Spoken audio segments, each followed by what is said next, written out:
Taller de educación salud mental. Hospitalización en pacientes COVID-2019. La hospitalización de estos pacientes es algo en realidad que tiene mucho que dar, tanto en salud mental como en otras áreas,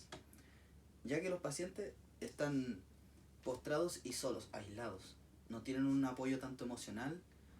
ni físico de la familia. Y ahí es donde uno entra el rol del TENS para apoyarlos, darle ánimos, acompañarlos. Es un rol muy importante y nosotros cumplimos la labor de estar ahí con ellos, de estar dándole apoyo psicológico, emocional. Muchas veces nos toca ser padres, hijos, hermanos, ya que los pacientes del COVID, o sea, los pacientes que están con COVID, postrados o en aislamiento, están solos, no tienen a nadie, solamente tienen el teléfono, los celulares para comunicarse, y esto es muy importante para nosotros, ya que nosotros también como personal tenemos que tener en cuenta con cuáles familiares comunicarnos, con cuáles contactos podemos hablar, quiénes son los que nos van a llamar. Es muy importante darle ese apoyo emocional al paciente.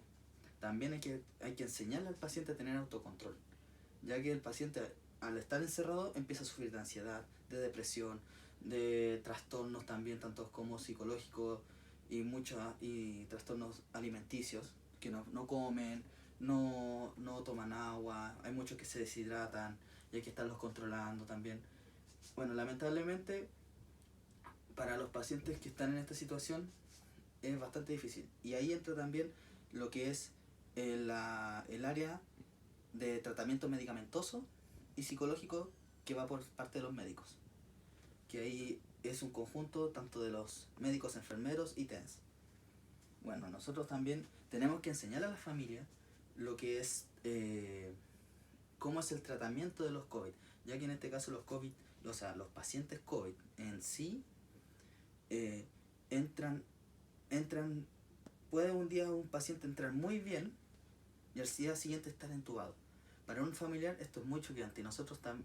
tenemos que darle la educación, explicarle cómo es el proceso de los pacientes que están postrados, de los pacientes que están entubados. Ya tenemos que tener todos estos conocimientos para poder enseñarles a nuestros usuarios cómo es el proceso, para que el impacto no sea tan grande, para que el impacto de que cuando uno esté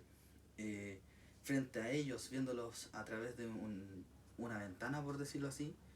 no sea impactante, o sea, para el familiar. ¿Ya? También vamos a recorrer lo que es el área de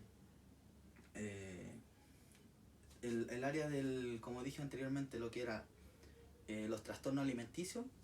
También hay que educarlos en ese sentido, ya que ellos no pueden quedarse atrás con su alimentación, ya que los pacientes, en este caso los pacientes COVID, igual tienen un riesgo más alto con su depresión, con la depresión que conlleva esto, con el trastorno que también arrastra la depresión. Y bueno, ahí como nosotros tenemos que literalmente entrar de lleno a ayudarlos, explicarles, eh, decirle, no sé, no puede, ¿cómo se llama?, dejar de comer porque le va a suceder esto y esto otro. Le va a suceder que va a deshidratarse, por deshidratación va a volver va a caer en cama, vamos a tener que volver a ponerlo con, ¿cómo se llama?, puncionarlo. Hay pacientes que odian puncionarse y, pucha, lamentablemente hay que volver a puncionarlo, ponerles vía, y hay que explicarle, hay que enseñarle al paciente. Algunos, los que se recuperan en mejores, los que tienen la posibilidad de mejorarse en óptimas condiciones de esta enfermedad, hay que educarlos también, decirles no tiene que volver a fumar, tiene que evitar ambientes cerrados con contaminación, en este caso túneles, estacionamientos cerrados por mucho tiempo. Algunos pacientes que trabajan también, por ejemplo, de guardias, que trabajan en áreas cerradas, tienen que evitar todos esos ambientes, ya que esos ambientes contienen contaminación, en este caso monóxido de carbono, el cual esto aumenta la probabilidad de que el COVID haga más daños en los pulmones. ¿Ya? Bueno, en la salud mental, en realidad, lo que también tenemos que priorizar en este caso es la emoción, la salud emocional del paciente, ya que los pacientes en realidad, al estar en un ambiente tan controlado y tan observado, ellos se sienten intimidados por uno. Y en ese caso uno tiene que llegar a ser empático con el paciente, llegar a ser prácticamente como un amigo para él, porque como dije anteriormente, al estar solos, ellos no tienen a nadie más que nosotros, y tampoco el paciente puede estar todo el día callado. Si el paciente, si en este caso no está, si es que no está entubado y en sedación, ¿ya?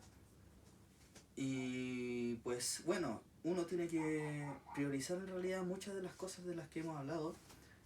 porque hablar del COVID-19 en realidad es un proceso bien difícil para el paciente, y en realidad es como uno tiene que ser un pilar para ellos, tiene que ser uno de los pilares fundamentales en su recuperación, como TENS, y como enfermero en algunos casos, y los médicos que también participan de lleno en estos procesos, ya que el paciente, en el caso de algunos que estuvieron en residencias sanitarias, en carpas, lo pasaron solo, y hay que estarlos o sea, hay que estarlos controlando, hay que estarlos llamando para hacerle sus controles, en realidad para hacerle sus visitas, para que ya ellos se sientan acompañados. Y con esto concluimos